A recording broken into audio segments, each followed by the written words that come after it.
नमस्ते साथियों। आज मैं मेरी कुटिया दिखाता हूँ आपको। घर कह लीजिए, कुटिया कह लीजिए, निवास कह लीजिए। देखिए, ये पूरा प्लॉट, इसमें पेड़ पौधे हैं। आप देखेंगे इधर शहतूत है, करौंदा है, अमरूद है और किन्नू, मौसम्बी, कढ़ी पत्ता, एप्पल बेरी, चीकू के पेड़ हैं।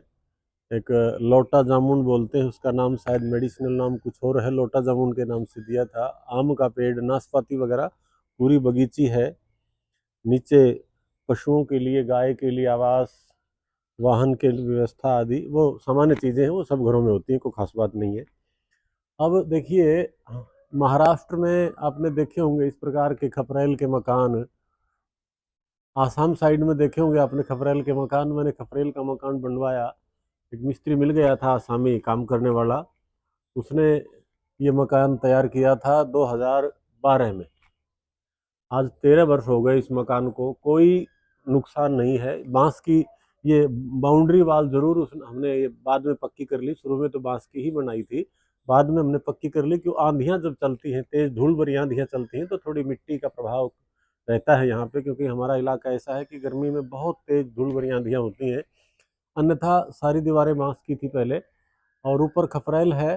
मैं आपको इसके बारे में, आपको इसका मैकेनिज्म बताऊंगा, कैसे कैसे हमने बाद में थोड़ा मॉडिफाई किया था इसमें। आइए मेरे साथ। चारों तरफ से हवादार है, इधर भी दरवाजा है, इसको खोल देते हैं तो पूरा हवा क्रॉस होके पूरे घर में आर पार हो जाती है। इस छत का पानी हम स्टोर करते हैं, पीने के काम आता है। नीचे हमने पानी का कुंड बनाया हुआ, वर्षा का पानी पीते हैं हम पिछले 10 वर्षों से। और ना उसको फिल्टर करने की आवश्यकता, ना ही उसको आरओ करने की आवश्यकता। कपड़े से छानने की जरूरत भी नहीं है, इतना अच्छा साफ स्वच्छ पानी रहता है उसमें। प्राकृतिक उसमें फिल्टर नीचे ही बनाया हुआ, पत्थर, रोड़ी, क्रशर आदि डाल करके। तो ये इसका पानी हम पीते हैं। और यहाँ हमने ऊपर ये इसका पॉइंट दे रखा है वर्षा के पानी का। एक नीचे भी है, एक ऊपर भी है। इसको दबाते ही हम यहाँ पानी प्राप्त कर लेते हैं। पीने के पानी की व्यवस्था, कितना साफ सुथरा पानी है, आप इसको सीधा पी सकते हैं। आपको कोई छानने की या कुछ भी करने की आवश्यकता नहीं है। और ये देखिए आप, बांस की दीवारें। कारीगर था वो मुसलमान था, लेकिन उसने कितने सुंदर ढंग से ओम आदि के डिजाइन बना करके दिए हमें। बाहर छज्जा भी निकाला उसने भी। इतने बड़े साइज का मकान पहली बार बनाया, बता रहा था। बोले जी छोटी छोटी कुटिया बनाई है मैंने, लेकिन मकान इस साइज का आपका ही बना करके दिया है। तो ये लकड़ी का पूरा देख रहे होंगे आप, बांस है सारा का सारा। आइए मेरे साथ। ये कैसे डिजाइन कर रखा है सारा, ये बांस की फट्टियां हैं, कील इसके अंदर मार रखी हैं। और ये सारा लकड़ी का ही काम है, कोई इसमें पक्की दीवार का काम नहीं है। ऊपर आप देखते हैं तो बांस का डिजाइन किया हुआ है, बांस लगाए हुए हैं। इसमें स्वाभाविक रूप से चिड़िया अपना घोंसला बनाती रहती है, सारा दिन चहचहाट रहती है घर में। तो ये ऊपर इसके बांस के ऊपर फटियां लगाई, और फटियों के ऊपर ये बांस की ही चटाई है। चटाई के ऊपर सीधा खपरेल जचा देते हैं मिस्त्री। शुरू में तो हमने वैसे उसके कहे अनुसार लगवाई थी, बाद में होता क्या है, जब आंधियां चलती हैं तो खपरेल थोड़ी डगमगा जाती।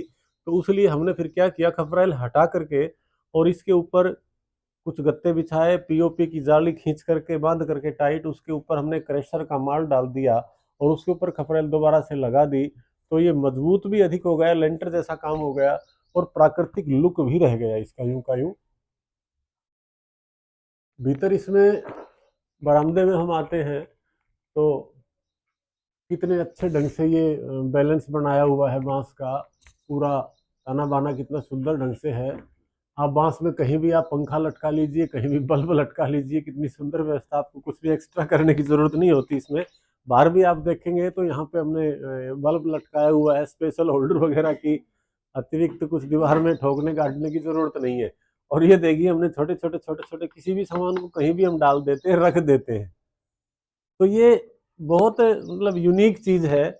और इधर हम रसोई घर देखिए आप, ये सारा बांस का ही काम है। ये आप देख रहे होंगे यहाँ पे टाइल लगी हुई है, लेकिन पहले ये टाइल नहीं थी यहाँ पे। हमने पत्थर लगवाया था, पत्थर कुछ हल्की क्वालिटी का था, वो फट गया, बाद में टाइलें करवाई। लेकिन इसमें आप देखेंगे तो सारा इसमें बांस का काम है, नीचे बांस है और रिजेक्टेड फट्टियां, जो कांच के शीशे आते हैं उनसे ली हुई रिजेक्टेड ये फट्टियां हैं और बांस के द्वारा सपोर्ट दी गई है।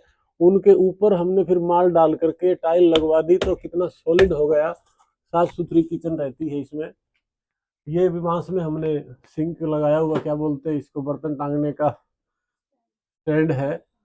और ये हवादार बनाने के लिए सामने हमने मोखियां छोड़ दी थी, पहले तो बांस की दीवार थी, लेकिन बाद में आंधी आदि से बचाने के लिए दीवार करी, तो मोखियां छोड़ ली। जी करता है इसको खोल लेते हैं, जब इसको बंद करना होता है तो ईंट को सीधा कर दिया, ये मोखी बंद हो गई।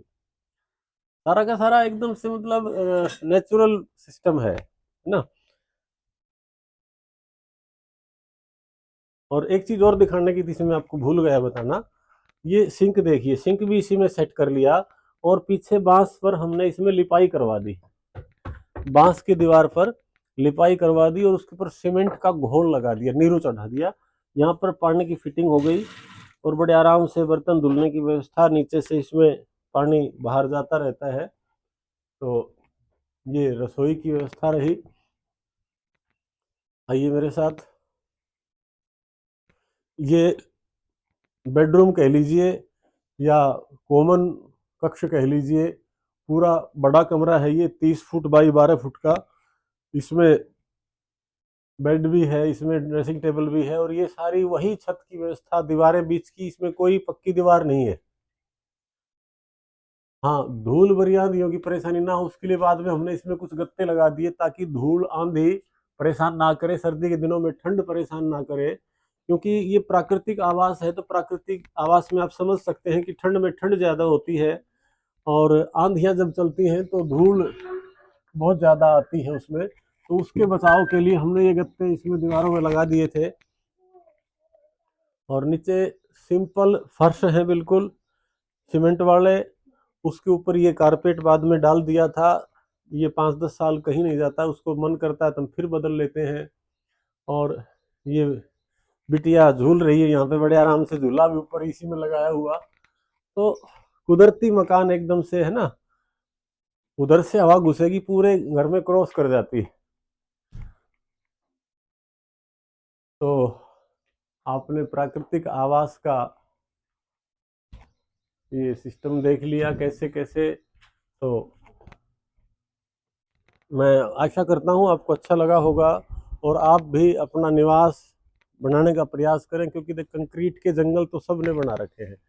और फर्श के लिए बहुत बुजुर्गों को देखते हैं कुल्ली तुड़वा करके आ जाते हैं, घुटनों में चोट लग जाती है। तो प्राकृतिक आवास रहता है तो इस प्रकार की चोट आदि से हम बचते हैं और इसमें कुदरती सिस्टम में रहने का एक अपना ही आनंद है। तो आप प्रयास करें ऐसा घर बनाने का, और आपको मिस्त्री भी कहीं ना कोई मिल ही जाएगा। तो इतना ही, प्रणाम, धन्यवाद।